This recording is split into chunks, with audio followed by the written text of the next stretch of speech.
Hi guys, this is the video for chapter 11, lesson 4, part 2. So we'll be taking a look at the back of the study guide here in this video. Now, this section goes over how to find the area of composite figures. So basically, composite figure is just a figure that can be separated into two regions, into multiple regions that are basic figures. So the basic figures meaning like a rectangle, a trapezoid, a triangle, a circle, that kind of thing. And so to find the area of a composite figure, really you just want to break down your shape into parts that you recognize and parts that you know how to find the area for. So for example, number 1, this in a whole is not really a traditional shape, but if we break it down, we see that we have half a circle here and then a rectangle on the side. So really what you want to do is find the area of the rectangle and then find the area for half of a circle. And so given the measurements for a rectangle, we know it's base times height. So we can do 15 times 34. And then for half a circle, I'm going to do 1/2 times pi radius squared.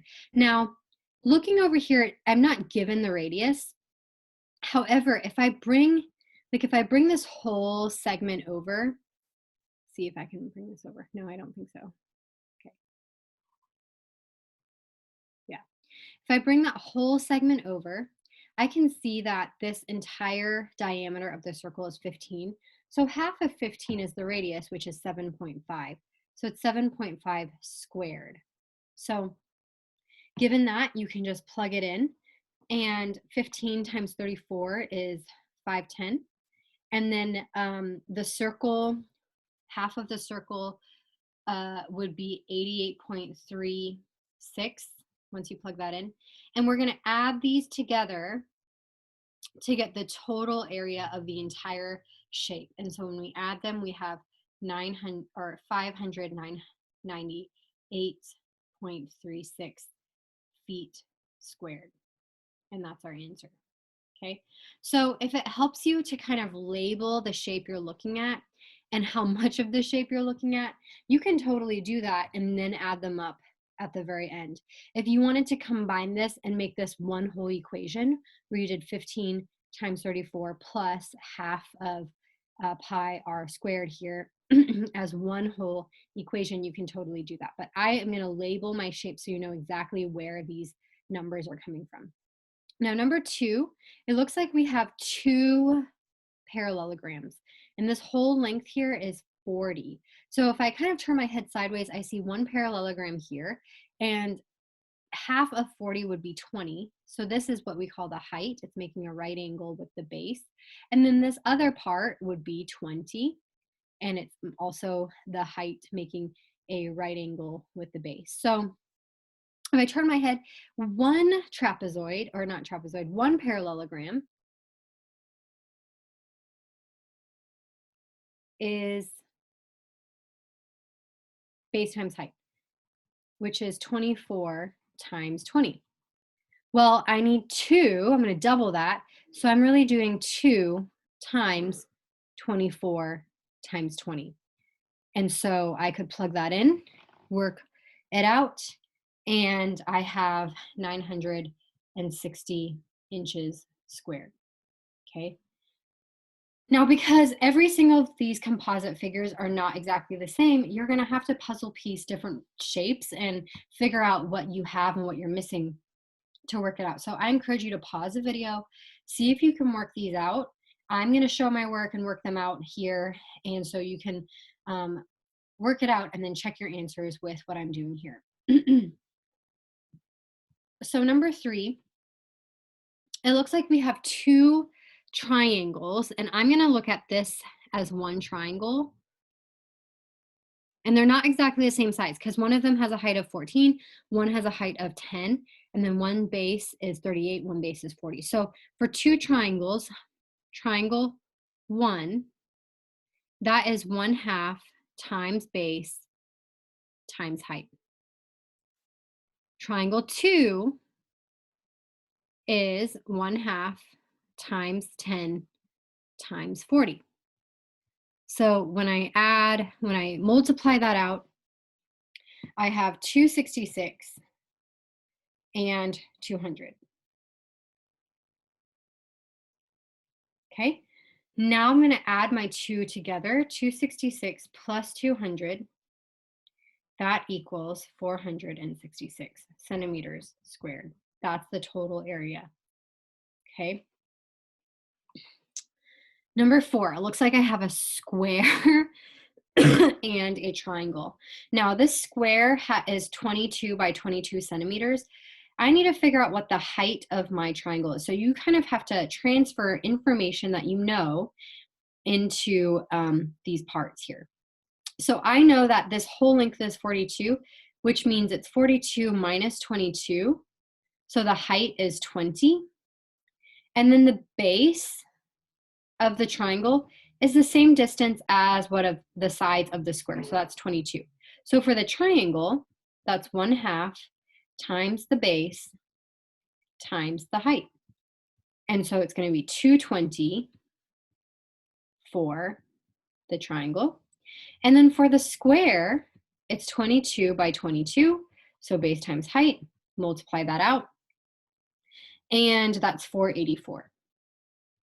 So now I'm going to add the two together.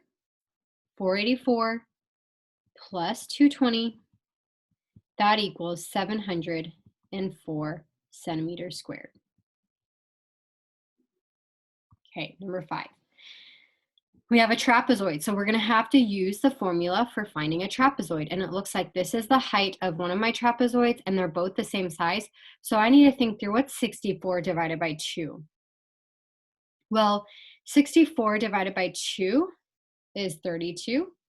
And so that's going to be, for area of a trapezoid, it's 1/2 times base 1 plus base 2 times the height. So the height is 32. And then base 1 is 20, base 2 is 40.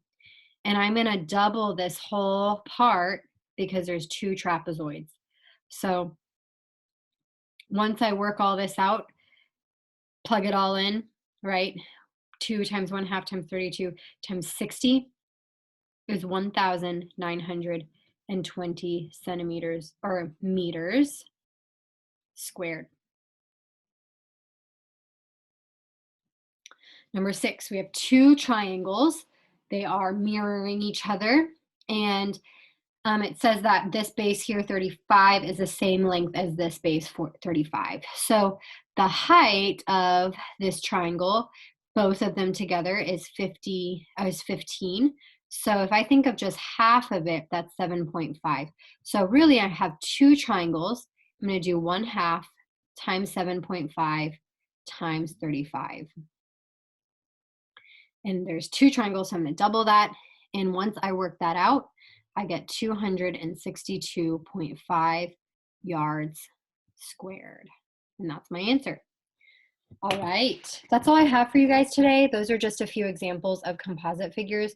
So the big thing with this is you really have to recall and know how to find the area of different shapes. And so you need those formulas. You need to have those kind of prepared and ready to go. Up here, there's 2 examples where you might have to like subtract some shapes, some dimensions of shapes. So like example B here, it has a, there is a rectangle and there's 3 circles cut out of it. And all you're looking for is this shaded region.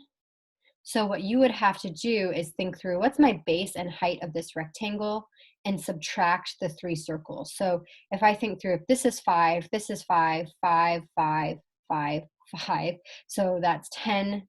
The diameter of each circle is 10. And so this whole length is 30. And then I know that diameters are exactly the same for a circle. So this would be 10. And so the rectangle is 30 times 10. And then the 3 circles are basically pi r squared times 3.